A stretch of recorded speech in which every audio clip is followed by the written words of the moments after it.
shortest one ever. The shortest. Welcome to the shortest podcast ever. It's not, because there are like 5-minute podcasts, but we've got 20 minutes. We've been having a really deep conversation.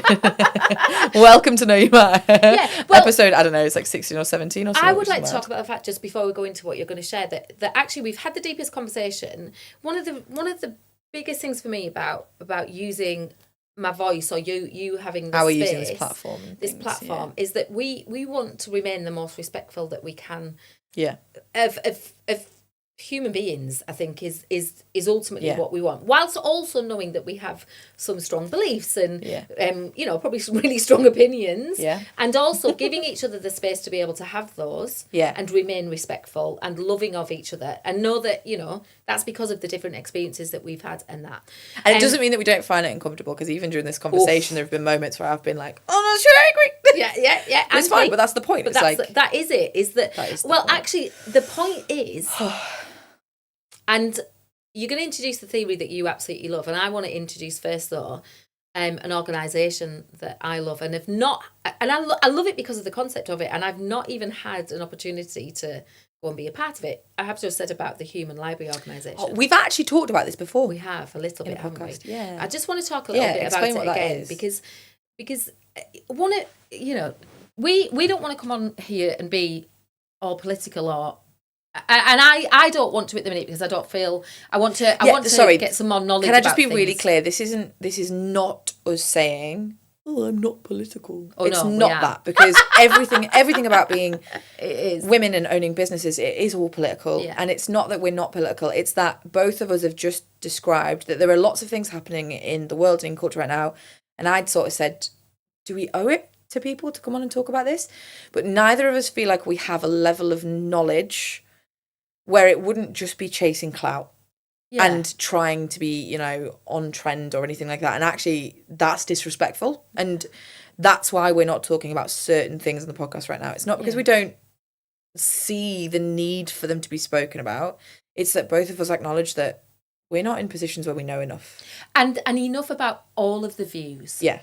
And I know sometimes you can't know all of the views, but actually the bigger picture is really important to me, because I think often we can go into things with one view. Yeah, and because of the amount of knowledge that we've got. Exactly. Bear in mind what I do, which is I support people to widen their views. Yeah. And because often when we've got one view of ourselves, I'm no good, I'm this, I'm that, the other, that massively influences the way that we go out into the world and the way that we behave, and all of that kind of thing. Whereas actually for me, it's about the bigger we can get that view, and the more we can expand and understand, the more chance we have to have a greater influence on other people. Yes. Because something that you were saying a little bit earlier when we were chatting, for me it's that the more that I can be compassionate to myself, the more I am compassionate to others, the more that I can show understanding and all of these parts of me, then the more I understand that other people have that. It's that. So we begin to do that.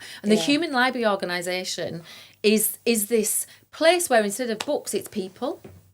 And they literally invite you to go and take a book out of the library. You don't take them out of the library, but it's a human that will sit in front of you. And these immigrants, people that have been to prison, numerous different things and different cultures and backgrounds and all of that. Where that, I think that's one of the biggest things for me, is the more that I read and the more that I understand, I feel like the better it is for me. Like I need that. I don't want to be in a position where it's just one view, and I challenge that for myself, because often I will have one view, or sometimes I even say something in my own head and I'm like, wow, Jack, hang on a second, you need to know more about that. I'm not listening. I'm just if you're watching, I'm trying to find, because we're going to go to the Human Library, and I think we're going to film it. America, Copenhagen, I've seen them. They're in London. There is a UK one, yeah. I'm just clicking on the worldwide events, and they also do it online. Yes. So I 100% please I do. Yeah. I can feel this passionately within me. Is this? I think this need to understand. I can feel this.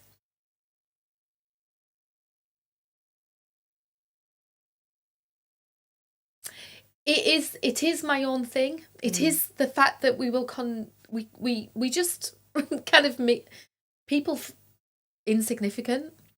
like they don't matter. It's at the heart of what we talk about, and it's that, isn't it? And yet there's also this part that I know that you're also really passionate about, which I think we're going to go into. But yeah, this just for me is that bit of, I always find it really fascinating that once I understand, you know, and I'm with a person, so we're not talking about where we've got completely different views, but sometimes even having a completely different view, I can still disagree with you, but I can understand how come you got to that view, yeah? And I do not have to agree with people all the time. No. Like, I think that's really important. No. Like, we don't have to agree on something. We can see something completely different. On everything. The thing is, Lauren, I love you, and it's like, can I now work to understand how come you see it from that viewpoint? Yeah. And if we can reach a point where we start to have a conversation together, where we're respectful of each other, having the right to have different opinions, that I think something quite magical happens. It's a bit like 2 + 2 = 5. When you can do that, I think the challenge is often other people are not prepared to be there, and often we're not prepared to be there. Yeah, one of the things we were talking about was that, you know, there's the fact that actually being able to be respectful comes from a knowledge that both parties are safe. Yeah. And that there's a safety. And we're going to talk a little bit about safety in a different podcast, aren't we? Yeah. Because there's being able to go, this is my opinion, you have a different opinion. And then go, yep, that's my opinion, you have a different opinion. And be both respectful and go, we can see that each other has a different opinion. I'm not going to shame you for it. I'm not going to try and change it. All that. That comes from a place where both parties are safe and go, I'm respectful.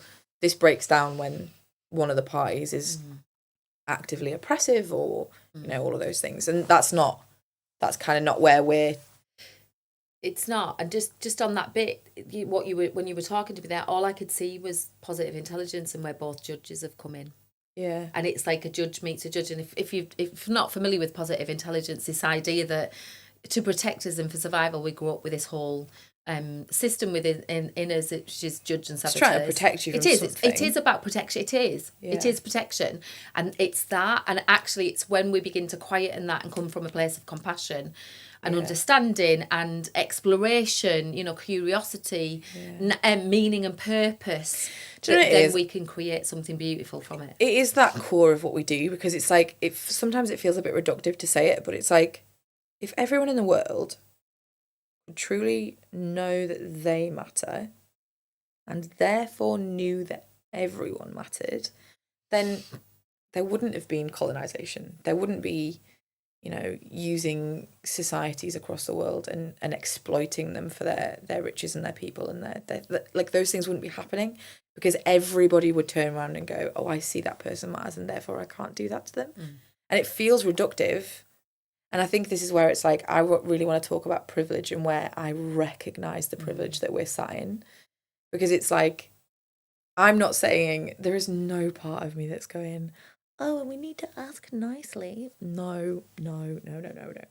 I understand that, you know, often oppression has to be met with stronger will than just asking nicely. Like, that is... Oh, no, you've got to, stand up. That's what we were talking about. We were talking about, you know, people are like, oh, pride, you know, all of that kind of thing. Like, well, if you're not being heard, well, there's another rise. So then there's like riots and this is not discounting any of that. But one of the things I wanted to share was something that I've talked about a little bit recently, and I spoke to Mum about there, that I think is just a fucking brilliant way to describe privilege.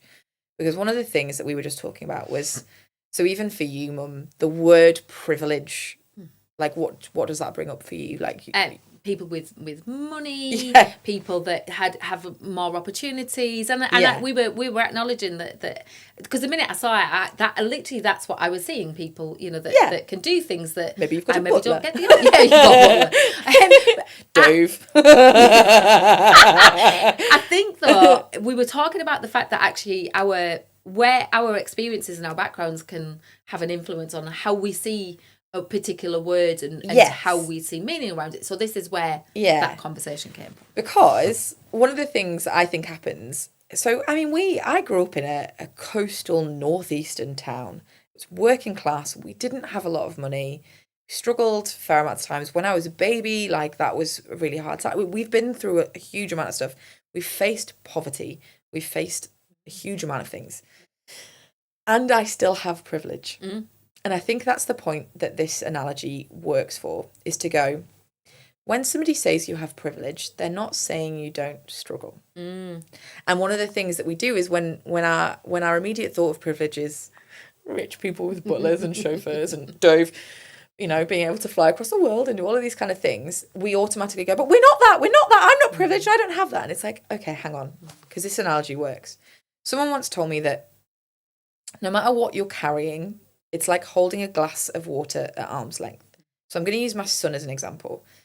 My son is an easy kid, and I am absolutely aware of the privilege and the joy that brings me. He is kind and he is warm, and he's never been overly difficult. Like, he has tantrums because he's a toddler, of course he does. But, you know, there's never been anything.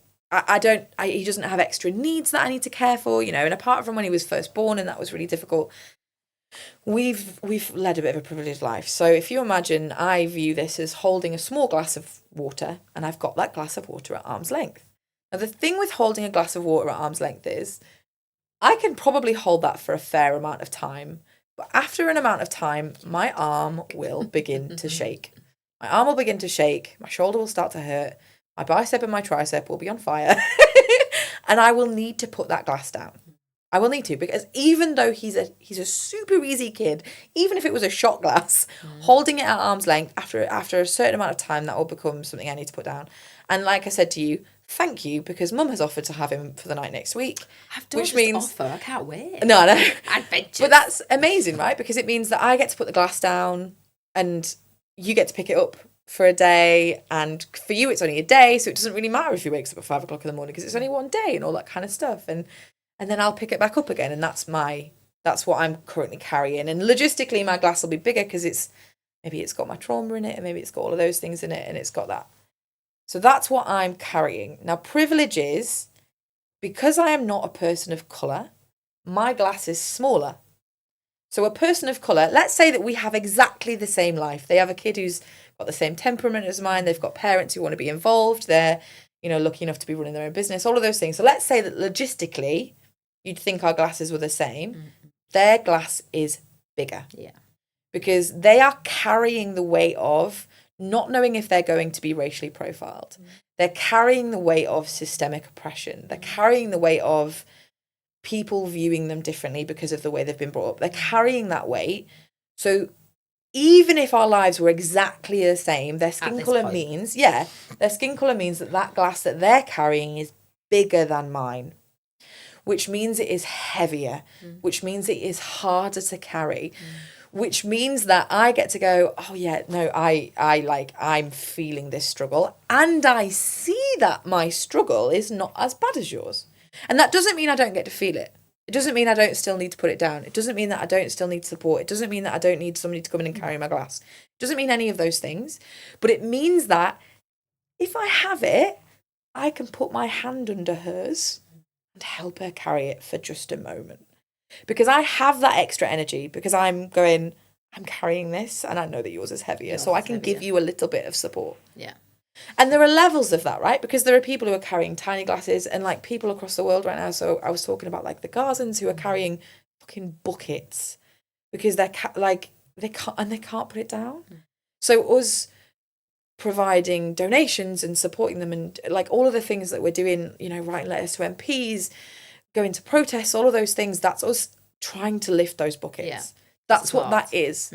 It's going, and it's not saying, because I've still got my glass, and next week I'm still going to give you it because I still need my break. You know, I still want, and because I've taken the break, because I've acknowledged my privilege, and I now can go and support in other ways.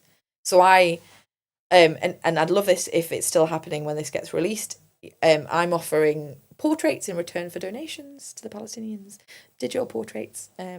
Find me on Threads if you're interested. And like the reason I can deliver that, and the reason I can support them, and the reason I can lift their buckets is because I'm not disregarding mine. I'm not pretending I'm not carrying my own glass. This is where self-compassion comes in. Yeah. Because it's the common humanity. It's not just me. There is that without doing the comparison. Yes. I think that's it. And I used the word comparison a little bit earlier, but I don't mean comparison as in looking and going, well, they've got it much harder than me. I'm really conscious we use voices. I thought that because when I said that, because so I'm just they've got it a lot harder than me. It's just... It's fair. But you use a little... I'm okay, you're okay. Oh, they've got it so much harder than me. It isn't any of... And I'm conscious of that because actually, you know, it's this part, isn't it, about being able to look and have compassion for self whilst also having compassion for others and understanding the position that they're in. It's where self-compassion actually is one of the least selfish things you can do. It's a necessity in this world. Yeah, because it's like, if I can have compassion for myself and go, oh, no wonder I feel like that. Anyone who'd been through my experience and done all of this kind of stuff would feel like that. And then go, okay, so what would I need? I then can go, oh, I can see how they feel like that. Anyone who'd been through their situation would feel like that. Which requires active listening, which is something that you said a little bit earlier. Because actually that, you know, if we think about the fact that we don't listen. Yeah. And it is that. So yes, coming back to what you were saying about privilege. Yeah. I think we just wanted to touch on this, didn't we? And this is going to be just a short conversation. Yeah. But we just conversation. I know, for you and I. But hey. It balances out the last almost hour-long one that we did. So if you're on your way to work and you're like, but I've got 25 minutes and this isn't going to... Soz, yeah, we're really sorry. Stick the Greatest Showman on, you'll be fine. But I did, and I've wanted to write a thread about it, but you know when you just can't get your words out, and I feel like I wanted to say it, and I think the glass theory is such a kind way to look at it, where it goes, fuck yeah, like you are carrying what are you way carrying? Bigger. Yeah, what and are I think carrying? that's it, because sometimes my glass is bigger. So the reason it was privilege yesterday that I got to take the day off and spend the day with my 6-year-old self. Like that was a privilege, and I needed it. And it's that, like, you know, some days your glass will be bigger because you'll be carrying other things, and maybe you go through grief and then your glass gets heavier, and maybe during certain times of your life, what you're carrying is too heavy for you to be able to give others a boost. Okay, I'll give you a good example, just even.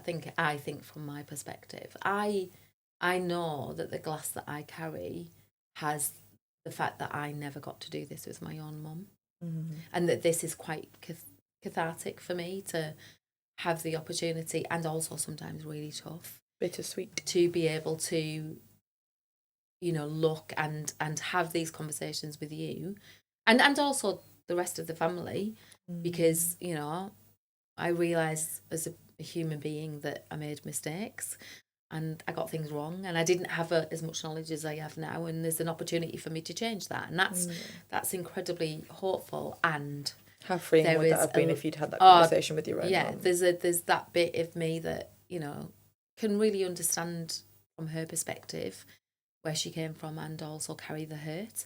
And it's sometimes and to have her down. If she could sit there and say, and talk about gosh, I just didn't know. Yeah, I didn't know. And I think it's that, isn't it? So actually that privilege of having this opportunity. Yeah. That, you know, and it is that, isn't it? It's I'm super aware that our relationship is a privilege for me. Like, especially with some friendships and things, and seeing how other people experience their parents, and the fact that we're so open is such a privilege. Yeah, like, and it is for me as well, Lauren, just so you know that, you know, I think that I didn't see it. Sorry. I was just thinking about... Don't compliment us, I get awkward. I get an opportunity to talk about these things that, you know, and also to see it from your perspective. I think coming back to everything that we're saying, and something that I know we want to go on and talk about, is about being able to see things and hold space within me to be uncomfortable, because sometimes you'll say things about your experience and the pain that I will feel that isn't given to you, because I need to hold it and acknowledge it, and also look at it and either accept or convert it. And I think that's the beauty of what we're doing now. I really believe that what we're doing is we're converting what has happened to us into this, into conversations, into a relationship, into, and hopefully opening the space for other people to see that, you know, the way that we think and the way that we act and the way that we feel, think and act like you, man. Sorry. The way that happens doesn't have to be solid. It doesn't have to be forever. We don't always have to act like the way that we act. Like, and we're allowed to change, and we're allowed to learn, and we're allowed to know better, do better is a massive thing in my life. Like that know better, do literally better. is where I come from. Yeah, in just know more information and then do better. The more that I understand myself and I understand my past, and I get to really just kind of know me and that. And this is why for me it's not selfish, because I hear people say this all the time. It is not selfish, because if I can see this for me, I can start to see it for you. I saw the world completely differently. I can feel this as well. I saw the world completely differently when I went and did counselling. Yeah. Like I cannot tell you. And what I mean by that is I went and learnt about it. Yeah. And I did humanistic counselling, and really looking at people. And that human first for me, and I think that feels like we're swinging a pendulum in the world at the minute, and it's coming away from that, and this is where it's the double-edged thing, because whilst a lot of what is the big struggle in the world that's going on is being broadcast, also though the voices of the people that are wanting the shift and knowing that we need to pull this pendulum back is also there. That's why for me it's not black or white. It's like I think the importance. I think sometimes I'm like, is it pretty trivial that we're sitting and having these conversations? And then I'm like, no, I actually think this is really fucking important. Of course, it is. I think this is really fucking important. And I think that's why it's not trivial. I am a woman that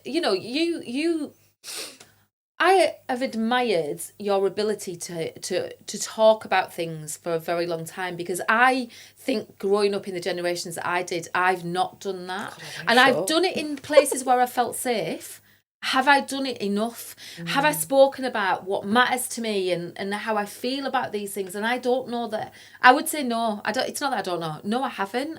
And I want that. And I want that we speak up and we do it respectfully. That I want to look at how we do this in a way that doesn't do any harm to people. It's that Elizabeth Gilbert talks about that. Do no harm. Do no harm is about looking at yourself and how you're coming into this world, and how you're being with people, and understanding, and also being able to take responsibility. And you were talking earlier about the uncomfortableness when you realise I've done that. I've been problematic, and I've said things. Been that person, or I've acted in that way, and then being able to go, now I know, now I'll do better. That's it. It's the know better, do better, isn't it? So I think that whole bit about understanding.